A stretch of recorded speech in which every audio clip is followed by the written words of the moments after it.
تک ایک پہل کرے جی آئیں بیٹھیں, تاکہ رشید کو پتہ چلے کہ جی سردار اختر جان مینگل نے تو پہل کر دی ہے لیکن باقی نہیں مان رہے. ہم نے اس سلسلے میں کئی دفعہ کمیٹیاں بنائی ہیں تمام پولیٹیکل پارٹیوں سے رابطہ کرنے کے لیے. ہم نے اس وقت جب ڈاکٹر مالک کی حکومت تھی, جب وہ وزیر اعلیٰ تھے, سی پیک کے حوالے سے ہم نے سیمینار رکھے, ان کو دعوتیں دی ہم نے.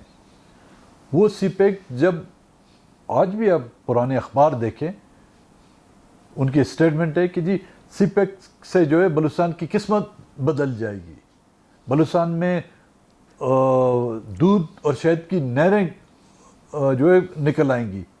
لیکن آج وہی اپنے اس موقف سے وہ پیچھے ہٹ گئے ہیں کہ نہیں جی سی پیک جو ہے بلوچستان کی تباہی کا باعث بنا ہے. اور سی پیک بنا کب, سی پیک کی بنیاد کب رکھی گئی, سی پیک کے سگنیچری کون تھے, سی پیک کے معاہدات میں گوان کون تھے, کم سے کم اس کو بھی تو دیکھیں.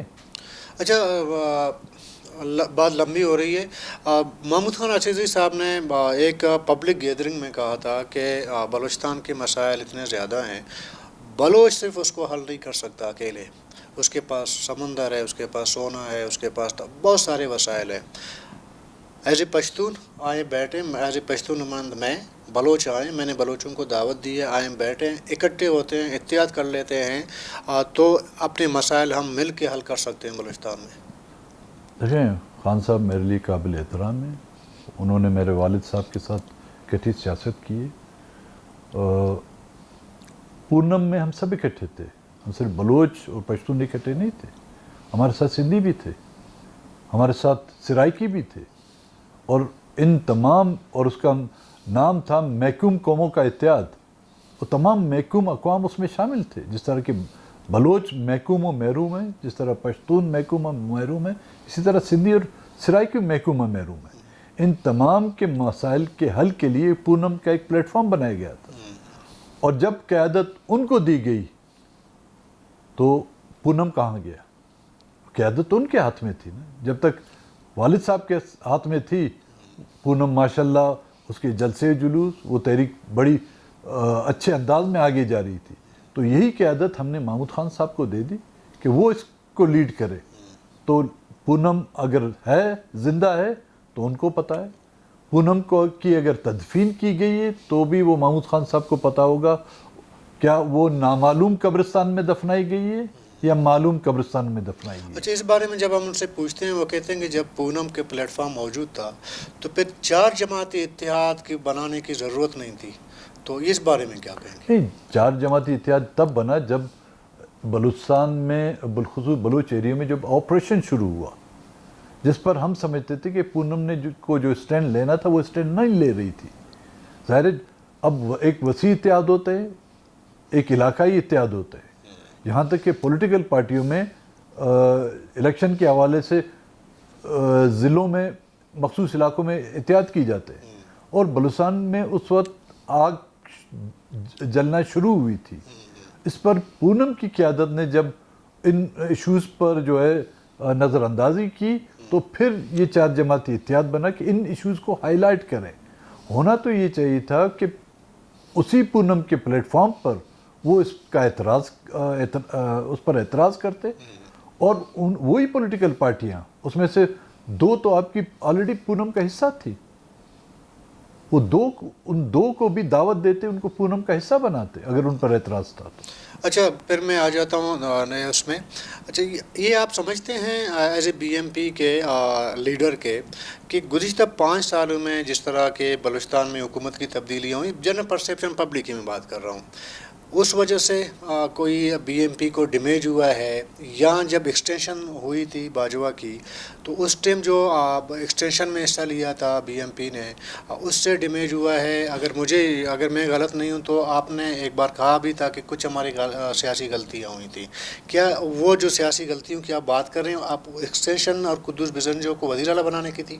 نہیں, سیاسی غلطیاں دیکھیں, یہاں پولیٹیکل پارٹیاں جو بھی ہیں, چاہے اس ملک میں ہیں یا دنیا بھی جہاں پولیٹیکل پارٹی ہیں, وہ توبہ نعوذ باللہ وہ فرشتے نہیں ہیں. ہمارے اور آپ کی طرح ہم سب انسان ہیں, غلطیاں ہوتی ہیں. کچھ غلطیاں جو دانستہ ہوتی ہیں, کچھ جو غیر دانستہ ہوتی ہیں. کچھ غلطیوں آپ کو پتہ ہے یہ غلطیاں ہیں، لیکن اس وقت ان سے جو ہے نا آپ کو قومی یا جنرل جو ایشوز ہیں ان کا حل ان غلطیوں سے آپ کو ملتا ہے، تو وہ غلطیاں ایک کڑوا گھونٹ ہوتا ہے زہر کا، کبھی کبھی آپ کو وہ بھی پینا پڑتا ہے۔ جہاں تک باجوہ کی ایکسٹینشن کا تعلق ہے، ہمارے 4 ووٹ تھے نیشنل اسمبلی میں۔ آپ کی پی ٹی آئی جو تھی وہ میجورٹی پارٹی تھی، ایبسلوٹ میجورٹی نہیں تھی، لیکن اس کے پاس سادہ اکثریت تھی، اور اس کے ساتھ 2 دوسری جو جماعتیں تھیں اپوزیشن میں تھے، ہم تو آزاد بینچز پہ تھے۔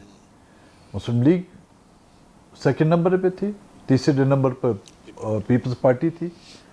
اور آپ اس ٹائم کو نوٹ کریں کہ ہم نے کس وقت ان کو سپورٹ کیا، جب ان 2 پولیٹیکل پارٹیوں نے اس کی حمایت کا اعلان کیا، اس ایکسٹینشن باجوہ کی ایکسٹینشن کا 2 دن پہلے انہوں نے اس کا اعلان کیا۔ جب وہ بل پیش ہو رہا تھا تو اس وقت ہم نے ایک فائدہ ہم نے اٹھایا، اس دوران 50 جو مسنگ پرسنز تھے، ہم نے ان سے کہا کہ ان جو لسٹ ہمارے پاس موجود تھی زیادہ تھی، تو انہوں نے کہا جی 50 فی الحال ہم چھوڑ سکتے ہیں۔ اس کے بدلے میں ہم نے وہ 50 آدمی چھوڑا۔ اگر ہم نہ بھی اس میں ووٹ داتے، بالکل اس میں ہم اس گناہ میں شریک دار نہیں ہوتے، لیکن وہ گناہ بھی ایک لذت یافتہ گناہ تھا، جس کی وجہ سے ہم نے 4 خاندانوں میں جو ہے خوشی لا سکے۔ دوسری بات آپ نے قدوس کی کہی، قدوس کو لانے میں ہمارا رول اتنا تھا نہیں تھا، لیکن جام صاحب کی حکومت کو ختم کرنے میں ہم مانتے ہیں۔ کیوں؟ اس کی وجوہات میرے خیال میں مجھے ذکر کرنے کا وہ نہیں ہے، کہ جہاں پر الیکٹڈ نمائندگان کو چھوڑ کر اس علاقے میں نان الیکٹڈ کرمنلز، ایبسکانڈرز، مرڈررز کو آپ نوازیں، ان کے ذریعے سے اس علاقے کے ڈیولپمنٹ کے کام کریں، انتظامیہ ان کے مروم منت ہو، تو ایک پولیٹیکل پارٹی ہمیں بھی اپنے ورکروں کو سامنے جوابدہ ہے۔ اور جب اسمبلی کے سامنے ہمارے ممبران پر بختر بند گاڑی چڑھائی جاتی ہے، ہماری ممبر اسمبلی خواتین پر گاڑیاں چڑھائی جاتی ہیں، تو کیا ہمیں یہ حق نہیں پہنچا؟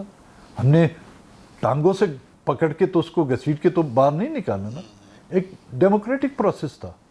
کیا جب اعتماد کا ووٹ آپ لیتے ہیں وہ آئینی اور جمہوری ہے، لیکن عدم اعتماد کا ووٹ لانا یا دینا وہ غیر جمہوری ہے، اس کو ہم نے نکالا۔ آلٹرنیٹ کون کس کو لا رہا تھا؟ ہاں، پہلے تو ہمارے ساتھیوں کی کوشش تھی کہ ہم اس حکومت کا حصہ بنیں، لیکن جب یہ ہوچ پوچ پھر ادھر جمع ہو گیا اور انہوں نے پھر قدوس کی حمایت کرنا شروع کر دی، تو پارٹی نے فیصلہ کیا نہیں، ہم رہیں گے اپوزیشن میں۔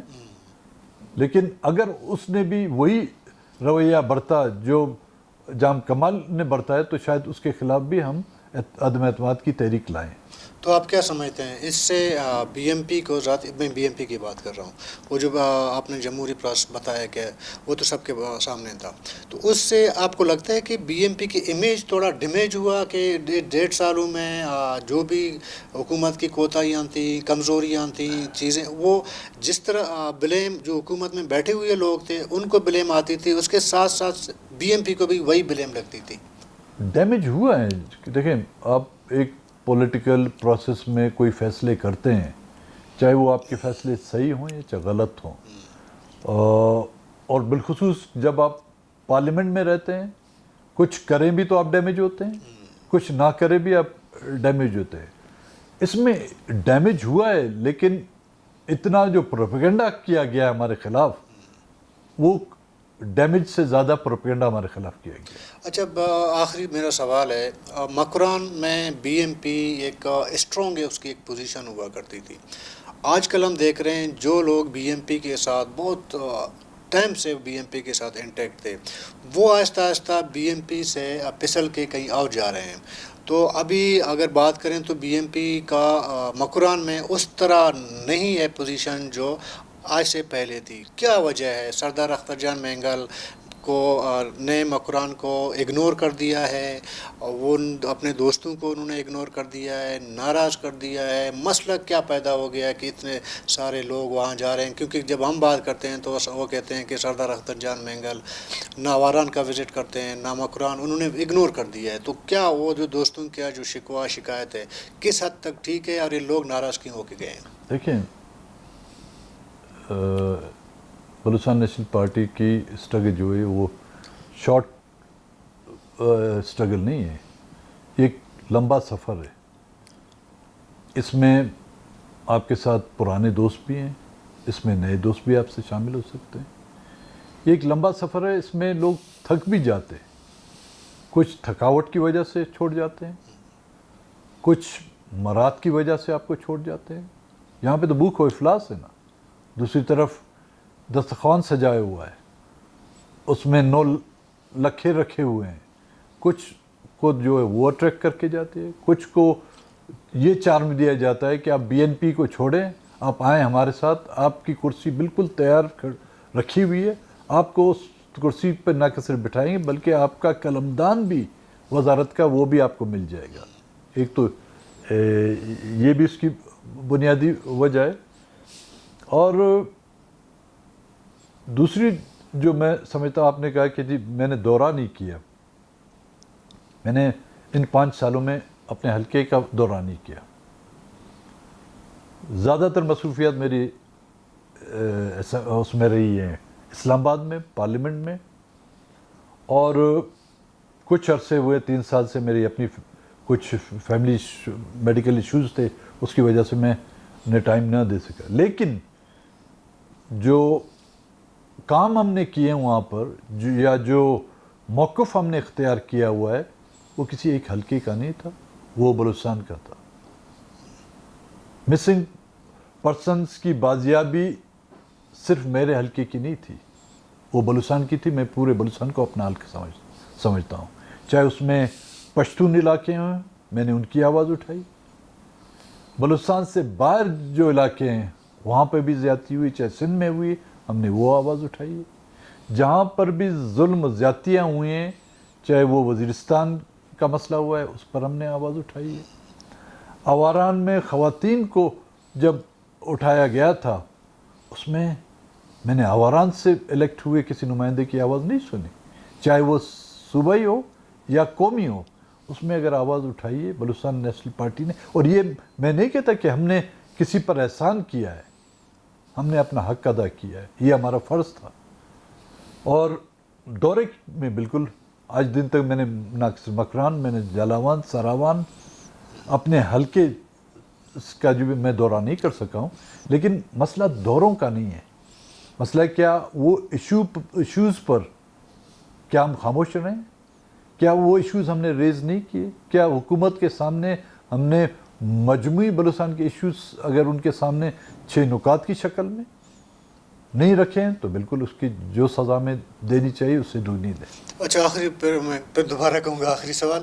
اچھا، آپ نے پریس کانفرنس میں کہا کہ اگر ہم سپریم کورٹ تک جائیں گے، اگر کاغذاتی نامزدگی کا مسئلہ حل نہیں ہوتا تو ہم عوام میں جائیں گے. عوام میں جانے کا تو ایک ہی جو مجھے سمجھ آتی ہے اس میں یہ ہے کہ آپ الیکشن کے بائیکاٹ کی طرف جا رہے ہیں.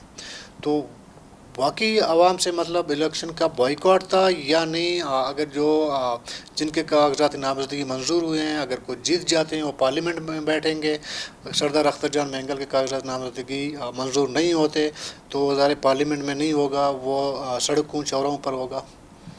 دونوں صورتوں میں دیکھیں آپ، ضروری نہیں کہ میں پارلیمنٹ میں جاؤں، لیکن ہمارا الٹرنیٹ تو چھوڑیں. ہم نے اپنے متبادل کینڈیڈیٹ بھی رکھے تھے، ان کو بھی ریجیکٹ کر دیا گیا ہے بہت سے حلقوں سے. جو مین کینڈیڈیٹ تھے ان کو انہوں نے ان کے کاغذات جو ہے ریجیکٹ کر دیے. اب ہم بائیکاٹ کرتے ہیں، حکومت خود ہمیں جب ریجیکٹ کر رہی ہے تو میرے خیال میں ہمیں بائیکاٹ کی نوبت ہی نہیں آئے گی. تو پھر ہم عوام میں جائیں گے کہ ہم قومی جمہوری سیاست کر رہے ہیں بلوچستان میں، ہم پارلیمانی سیاست کر رہے ہیں. جب حکومت ہمیں پارلیمان کی سیاست کرنا نہیں دیتی تو پھر ہم عوام کے پاس جائیں گے کہ جی اب ہمارے پاس راستہ کون سا ہے. آج میرا پولیٹیکل ورکر اور آج میرا کیڈر پولنگ پہ 8 گھنٹے کھڑے ہو کر ہمیں ووٹ دینے کے لیے اس قطار میں کھڑا ہوتا ہے. کل جب آپ اس کو اس قطار سے نکالیں گے تو وہ کہاں جاتا ہے, کس جماعت میں جاتا ہے؟ آیا وہ بی این پی کی سیاست سے ناخوش ہوتا ہے؟ جس طرح کہ ابھی آپ نے کہا کہ ہمیں چھوڑ کے جا رہے ہیں, ممکن ہے وہ ہمیں چھوڑ کے جائیں. وہ کسی ملیٹنسی کی طرف جاتا ہے, وہ کسی وفاقی پارٹی کی طرف جاتا ہے, وہ کسی مذہبی جماعت کی طرف جاتا ہے, تو پھر اس کا گلہ ہم سے نہ کریں. Thank you sir.